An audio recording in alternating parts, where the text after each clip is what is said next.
Chief Seattle, more correctly known as Cecil, was a Suquamish chief who lived on the islands of the Puget Sound.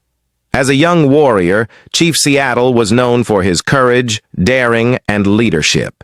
He gained control of 6 of the local tribes and continued the friendly relations with the local whites that had been established by his father.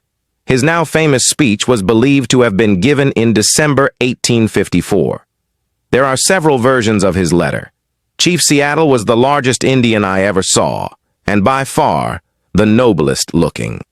He stood 6 feet full in his moccasins, was broad-shouldered, deep-chested, and finely proportioned. His eyes were large, intelligent, expressive, and friendly when in repose, and faithfully mirrored the varying moods of the great soul that looked through them. He was usually solemn, silent and dignified, but on great occasions moved among assembled multitudes, like a Titan among Lilliputians, and his lightest word was law. So let we listen to the Chief Seattle speech. In a speech, Seattle pronounced the great chief, Washington. It mean. The Indians in early times thought that Washington was still alive. They knew the name to be that of a president, and when they heard of the president at Washington, they mistook the name of the city for the name of the reigning chief.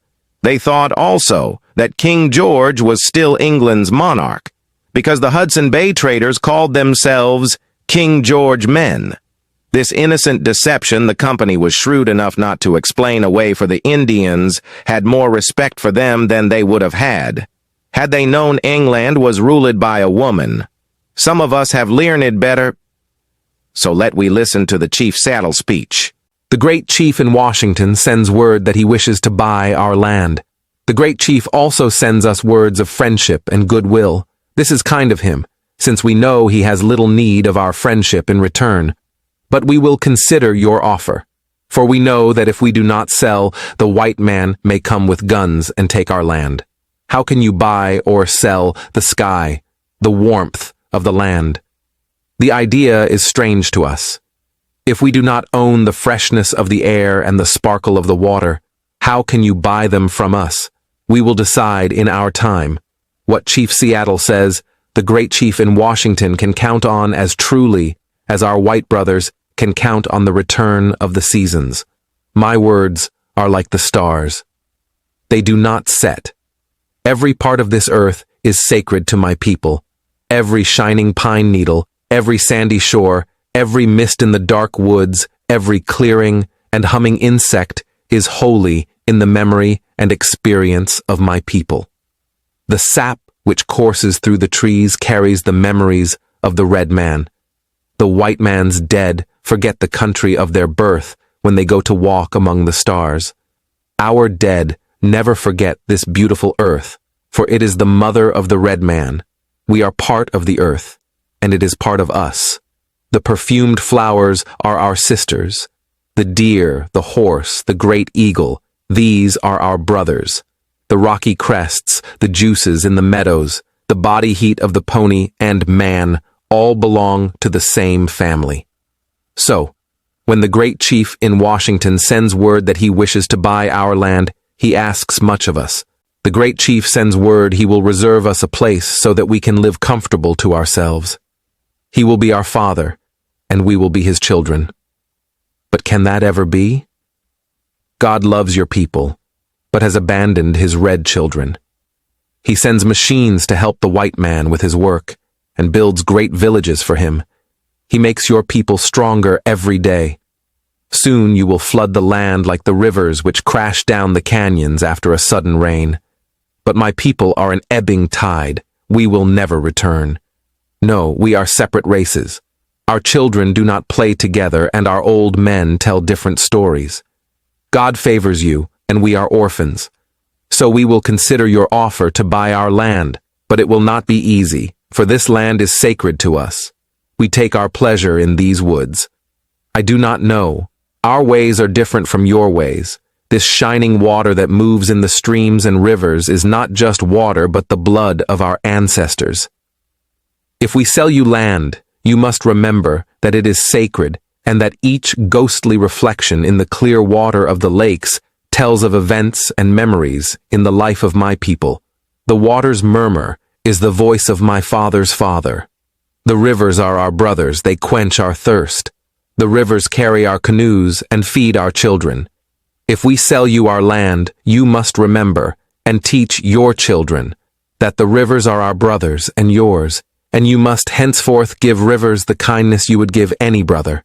The red man has always retreated before the advancing white man, as the mist of the mountain runs before the morning sun. But the ashes of our fathers are sacred, the graves are holy ground, and so these hills, these trees, this portion of the earth is consecrated to us. We know that the white man does not understand our ways. One portion of land is the same to him as the next, for he is a stranger who comes in the night and takes from the land whatever he needs. The earth is not his brother but his enemy, and when he has conquered it, he moves on. He leaves his father's graves behind, and he does not care. He kidnaps the earth from his children. He does not care. His father's graves and his children's birthright are forgotten. He treats his mother, the earth, and his brother, the sky, as things to be bought, plundered, sold like sheep or bright beads. His appetite will devour the earth and leave behind only a desert. I do not know. Our ways are different from your ways. The sight of your cities pains the eyes of the red man, but perhaps it is because the red man is a savage and does not understand. There is no quiet place in the white man's cities, no place to hear the unfurling of leaves in spring or the rustle of insects' wings. But perhaps it is because I am a savage and do not understand. The clatter only seems to insult the ears. And what is there to life if a man cannot hear the lonely cry of the whippoorwill or the arguments of the frogs around a pond at night? I am a red man and do not understand. The Indian prefers the soft sound of the wind darting over the face of a pond, and the smell of the wind itself, cleansed by a midday rain, or scented with pinon pine. The air is precious to the red man, for all things share the same breath. The beast, the tree, the man, they all share the same breath. The white man does not seem to notice the air he breathes. Like a many dying for many days, he is numb to the stench. But if we sell our land, you must remember that the air is precious to us, that the air shares its spirit with all the life it supports. The wind that gave our grandfather his first breath also receives his last sigh, and the wind must also give our children the spirit of life. And if we sell you our land, you must keep it apart and sacred as a place where even the white man can go to taste the wind that is sweetened by the meadow's flowers. So we will consider your offer to buy our land. If we decide to accept, I will make one condition. The white man must treat the beasts of this land as his brothers. I am a savage, and I do not understand any other way. I have seen 1,000 rotting buffaloes on the prairie, left by the white man who shot them from a passing train. I am a savage, and I do not understand how the smoking iron horse can be more important than the buffalo that we kill only to stay alive. What is man without the beasts? If all the beasts were gone, men would die from a great loneliness of spirit. For whatever happens to the beasts soon happens to man. All things are connected. Whatever befalls the earth befalls the sons of the earth. You must teach you children that the ground beneath their feet is the ashes of our grandfathers, so that they will respect the land. Tell your children that the earth is rich with the lives of our kin. Teach your children what we have taught our children, that the earth is our mother. Whatever befalls the earth befalls the sons of the earth. If men spit upon the ground, they spit upon themselves. This we know. The earth does not belong to man. Man belongs to the earth. This we know. All things are connected like the blood which unites one family. All things are connected. Whatever befalls the earth befalls the sons of the earth. Man did not weave the web of life. He is merely a strand in it. Whatever he does to the web, he does to himself. No, day and night cannot live together. Our dead go to live in the earth's sweet rivers. They return with the silent footsteps of spring, and it is their spirit running in the wind that ripples the surface of the ponds. We will consider why the white man wishes to buy the land. What is it that the white man wishes to buy? My people ask me. The idea is strange to us. How can you buy or sell the sky, the warmth of the land, the swiftness of the antelope? How can we sell these things to you, and how can you buy them? Is the earth yours to do with as you will, merely because the red man signs a piece of paper and gives it to the white man? If we do not own the freshness of the air and the sparkle of the water, how can you buy them from us? Can you buy back the buffalo once the last one has been killed? But we will consider your offer, for we know that if we do not sell, the white man may come with guns and take our land. But we are primitive, and in his passing moment of strength, the white man thinks that he is a god who already owns the earth. How can a man own his mother? But we will consider your offer to buy our land. Day and night cannot live together. We will consider your offer to go to the reservation you have for my people. We will live apart and in peace. It matters little where we spend the rest of our days. Our children have seen their fathers humbled in defeat. Our warriors have felt shame, and after defeat, they turn their days in idleness and contaminate their bodies with sweet foods and strong drink. It matters little where we pass the rest of our days. They are not many.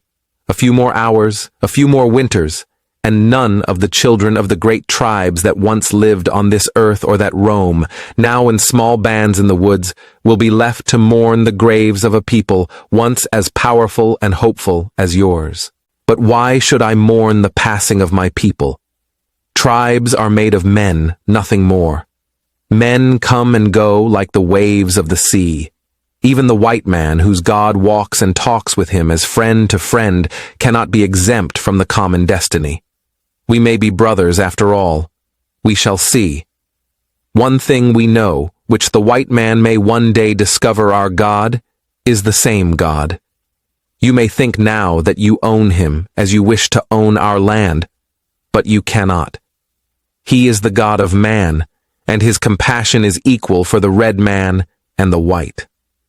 This earth is precious to him, and to harm the earth is to heap contempt on its creator.